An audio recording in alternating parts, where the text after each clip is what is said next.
তফাৎটা শুধু কৌশলের না, তফাৎটা অস্তিত্বের। অস্ত্র হাতে যুদ্ধ মানে কি? মানে আমার ক্ষমতা আছে, তোমারও ক্ষমতা আছে, দেখি কে জেতে। এটা ক্ষমতার লড়াই। আমার গুলি বরং তোমার গুলি, আমার সেনা বরং তোমার সেনা।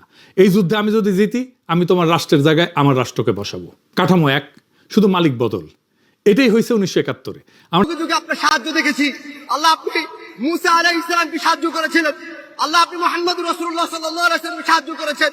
আল্লাহ আমরা মুহাম্মদ রাসূলুল্লাহ সাল্লাল্লাহু আলাইহি ওয়াসাল্লামের এতিম উম্মত। আল্লাহ আমাদের কেউ নাই। আল্লাহ আপনাকে দেখি নাই, আপনাকে দেখার কোনো সুযোগ নাই। আল্লাহ আপনি আমাদেরকে সাহায্য করবেন না। আল্লাহ আপনি ওয়াদা দিয়েছেন, ওয়ালা তাহসাবান্নাল্লাহ গাফিলান আম্মা ইয়া'মালুয যালিমুন। আল্লাহ আপনি ওয়াদা সত্য। আল্লাহ আপনি বলেছেন আপনি জালেমদের থেকে বেখবর নন। আল্লাহ আপনি আমাদেরকে সাহায্য করেন। আল্লাহ আপনি আমাদেরকে সাহায্য করেন। এই জালেম আমাদের উপর আল্লাহ নির্যাতন চালিয়েছে 2009 সালে।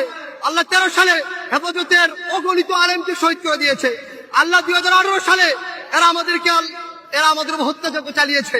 2021 সালে সারা দেশে 26 জনকে শহীদ করেছে। 2024 সালে এসে এরা আমাদের উপর নির্বিচারে গুলি চালাচ্ছে। আল্লাহ কখন মাতা রাসূলুল্লাহ, আল্লাহ কখন আপনার সাহায্য আসবে? আল্লাহ সাহায্য করেন, আল্লাহ সাহায্য করেন। আল্লাহ আপনি সাহায্য না করলে কে আমাদেরকে সাহায্য করবে? আল্লাহ আমাদেরকে সাহায্য করেন, আল্লাহ আমাদেরকে সাহায্য করেন। আপনি দেখিয়ে দেন, আপনি যে ওয়াদা করেছেন ইন্নাহু লা ইফলাহুয যালিমুন, জালেমদের জীবনে সফল হবে না, সেটা আমাদেরকে দেখান। আল্লাহ আমাদের অন্তরগুলোকে প্রশমিত করেন, আমাদের চোখকে শীতল করেন, আমাদের অন্তরে প্রশান্তি দান করেন। এই জালেমকে এমন নিকৃষ্ট শাস্তি দেন, দুনিয়াকে ওর জন্য নরক বানিয়ে ফেলেন, পরকালকে ওর জন্য নরক বানিয়ে ফেলেন। আল্লাহ আমাদেরকে শাস্তি দেখান। আল্লাহ আমাদেরকে আপনার আরিনা আয়াতান ফিক, আল্লাহ আমাদেরকে আপনি নিদর্শন দেখান। আল্লাহ আমরা সর্বশেষ নূহ আলাইহিস সালাম যে বদদুয়া করেছে সে বদদুয়া করছি, রব্বি লা তাযার আলাল আরদি মিনাল কাফিরিনা দাইয়ারা। আল্লাহ পৃথিবীতে একটা জালেমকে অবশিষ্ট রাখবেন না, একটা জালেমকে অবশিষ্ট রাখবেন না। আল্লাহ একটা জালেমকে অবশিষ্ট রাখবেন না। আল্লাহ খুবাইব রাদিয়াল্লাহু আনহু যে বলেছিল আল্লাহুম্মা আহসিন আদাদা, আল্লাহ একটা একটাকে গণনা করে রাখেন। ওয়াক্তুলহুম বাদাদা, আল্লাহ একটা একটাকে হত্যা করেন। ওয়ালা তুগাদি মিনহুম আহাদা, আল্লাহ একটাকে রাখবেন না।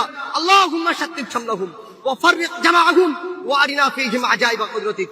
اللهم انصر الاسلام والمسلمين في كل مكان، خاصة في موطننا وخاصة في فلسطين وفي غزة।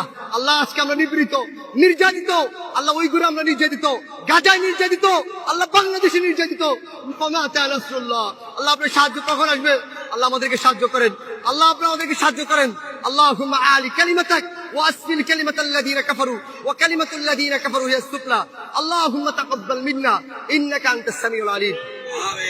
ফজা পাগলা সংসদে হেভি মুক্তিযুদ্ধ দেখছেন তো?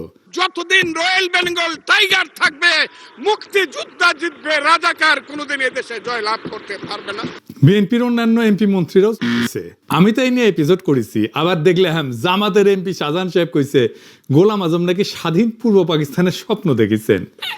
এই সংসদ একটা নাট্যশালা হয়ে যাইতেছে। মাঝে মাঝে দেখি এনসিপি মুক্তিযুদ্ধ করে সিক্কর পারে। মুক্তিযুদ্ধের নতুন রূপ তৈরি হয়েছে, মুক্তিযুদ্ধের নবায়ন হয়েছে। আমি এখন কই যাই, সবাই দেখে মুক্তিযোদ্ধা হয়ে গেছে, খালি আমি একাই রাজাকার হয়ে গেলাম। 1971-কে 2024-এর জুলাই বিপ্লবের মুখোমুখি দাঁড় করাইয়া 2024-কে বাতিল করে দেওয়ার শয়তানি অনেক আগে থেকে শুরু হয়েছে। এই শয়তানিটা শুরু করছে বিএনপি, পিছে ছিল ইন্ডিয়া আর আওয়ামী লীগের ন্যারেটিভ পাওয়ার। তাই জুলাইকে একটা দার্শনিক আর ঐতিহাসিক ভিত্তির উপরে দাঁড় করাতে না পারার দায় এখন পুরা জুলাইকে দিতে হইতেছে। মুক্তিযুদ্ধের ধারাবাহিকতায় নাকি জুলাই হয়েছে, এ বয়ান আগে আনে আসিফ নজরুল। আবার নাহিদ সংসদে দাঁড়ায় সে আসিফ নজরুলের কথা ধার করিয়া কইতেছে জুলাইয়ের মধ্য দিয়া মুক্তিযুদ্ধের নবায়ন হয়েছে। জুলাই মুক্তিযুদ্ধেরই ধারাবাহিকতা। শুনেন, জুলাই গণ অভ্যুত্থানের মধ্য দিয়ে মুক্তিযুদ্ধের নতুন রূপ তৈরি হয়েছে, মুক্তিযুদ্ধের নবায়ন হয়েছে। ভাই মুক্তিযুদ্ধের চেতনা কোট আনকোট এইটার বিরুদ্ধেই তো জুলাই হয়েছে। শুনেছেন, একবার আসিফ নজরুলকে দিয়ে আসা ইন্টারিম বানায়া তারপরেও এদের শিক্ষা হয় না। 1971-এর ধারাবাহিকতায় জুলাই আসে নাই। 1971-এর সাথে জুলাইয়ের কোনো সম্পর্কই নাই। সম্পর্ক থাকলে জুলাইকে 71 দিয়ে ব্যাখ্যা করা যাইত, সেটা করা যায় না। 1971 ছিল আমাদের ভুল ঠিকানা, 1947-ও ছিল তাই 2024 আমাদের ডেস্টিনি। 2024 1971-এর পোলা না, 2024 1971-এর বাপের বাপ। সেই বাপকে 1971 চিনতে পারে নাই। আমি জানি আমার কথায় মেলা হাউকাউ হবি, কিন্তু যদি বাইসে থাকি এই ন্যারেটিভ প্রতিষ্ঠা করে দিয়ে যাবো ইনশাল্লাহ। আসেন আল্লাহর নামে শুরু করি। 16 জুলাই 2024 রংপুর বেগম রোকেয়া বিশ্ববিদ্যালয়ের সামনের রাস্তায় একটা ছেলে দাঁড়াইছে, হাতে শুধু একটা লাঠি, সামনে পুলিশ, শটগান উঁচায়, কয়েক গজ দূরত্ব মাত্র। ছেলেটা পিছায় না, উল্টা সামনে আগায় যায়, 2 হাত ছড়ায় দেয়, বুক চিতায় দাঁড়ায়। সে যেন বলতেছে গুলি করো, আমি প্রস্তুত।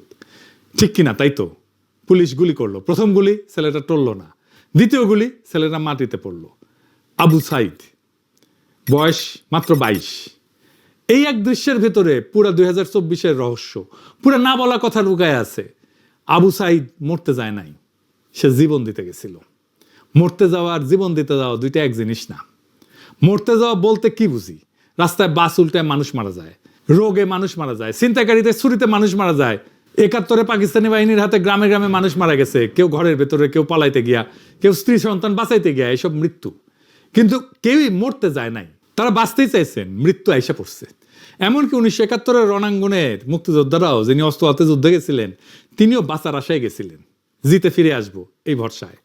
গুলি লাগলে শহীদ, কিন্তু গুলি না লাগলে ফিরে আসবো, আমার দেশ পাবো, আমার পরিবার পাবো। যুদ্ধে গেছেন কিন্তু মরতে যান নাই। জীবন দেওয়া সম্পূর্ণ আলাদা জিনিস।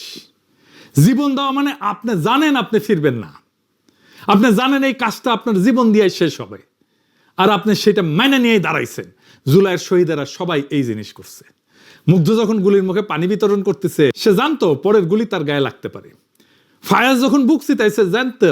ওয়াসিম, অনেক, সাজিদ সবাই জানতো এই ছেলেরা বাঁচতে যায় নাই, তারা জীবন দিতে গেছে। তাহলে আবু সাইদ আলাদা কেন? আবু সাইদ এই জীবন দেওয়ার দৃশ্যটা আমাদের দেখাই দিলেন সবার আগে, সবচেয়ে স্পষ্টভাবে। হাত ছড়ানো, বুক উন্মুক্ত, গুলির মুখে স্থির।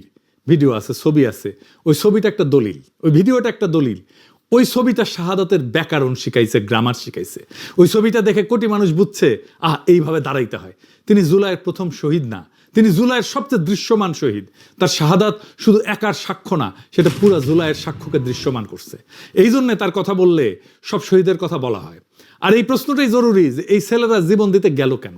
কি এমন কথা ছিল তাদের যা শুধু রক্ত দিয়ে বলা যায়? এই প্রশ্নের উত্তরেই লুকায় আছে পুরা 2024, পুরা জুলাই। 2024-এর নিরস্ত প্রতিরোধ আর শাহাদাত, এই দুইটার তফাৎ কি? তফাৎটা শুধু কৌশলের না, তফাৎটা অস্তিত্বের। অস্ত্র হাতে যুদ্ধ মানে কি? মানে আমার ক্ষমতা আছে, তোমারও ক্ষমতা আছে, দেখি কে জেতে। এটা ক্ষমতার লড়াই।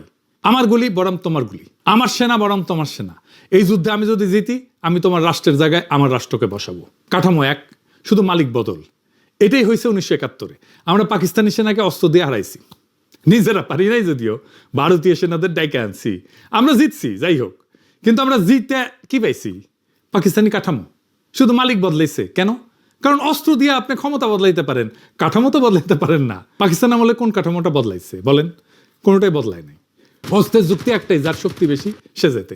আপনি যদি অস্ত্র দিয়ে যেতেন, আপনি সেই যুক্তিকেই বৈধতা দিতেছেন, তাহলে আপনার নিজের রাষ্ট্র সেই একই যুক্তিতে চলবে তো। এই জন্য 1971-এর পরে বাকশাল আসছে, স্বৈরশাসন আসছে, আয়না ঘর আসছে, হাসিনা আসছে, কারণ যুক্তি বদলায় নাই, শুধু শক্তিধর বদলাইছে। এইবার দেখেন 2024-এ কি হয়েছে। আবু সাইদের হাতে শটগান ছিল না, কামান ছিল না, বন্দুক ছিল না, ভারতীয় সেনাবাহিনী পাশে ছিল না, তার হাতে ছিল একটা লাঠি আর তার বুক। ক্ষমতার হিসাবে এটা একটা অসম যুদ্ধ। আবু সাইদের জেতার কোনো সম্ভাবনা ছিল না, কিন্তু আবু সাইদ জেতার জন্য তো দাঁড়ায় নাই, তিনি দাঁড়াইছিলেন সাক্ষ্য দিতে। অনেকে বলবে এটাই তো গান্ধীর অহিংসা, নিরস্ত প্রতিরোধ। না, এটা গান্ধীর অহিংসা না। কেন আবু সাইদের প্রতিরোধ গান্ধীর অহিংসা না? গান্ধীর অহিংসা ছিল একটা কৌশল। উনি বুঝছিলেন যে ব্রিটিশের অস্ত্র আছে, আমাদের নাই, তাই অস্ত্রের লড়াইয়ে যাব না, বরং নৈতিক চাপ দিয়ে ব্রিটিশকে লজ্জায় ফেলবো। সেজন্য অনশনে যাইত। গান্ধী বলতো না মরতে আসছি, বলতো জেলে যাব, অনশন করব, লজ্জা দিব। তো আবু সাইদ এটা করেন নাই, তিনি গেছেন সাক্ষ্য দিতে, শাহাদাত বরণ করতে। গান্ধী রাষ্ট্রের ন্যায় বিচার চ্যালেঞ্জ করতেছেন, আবু সাইদ রাষ্ট্রের সার্বভৌমত্বের ধারণাকে চ্যালেঞ্জ করতেছেন। প্রথমটা সংস্কারের দাবি, দ্বিতীয়টা কাঠামো ভাঙার দাবি। এইখানেই 2024 আলাদা। এই জন্য গান্ধীর ভারত আজকেও ব্রিটিশ কাঠামোতে চলে।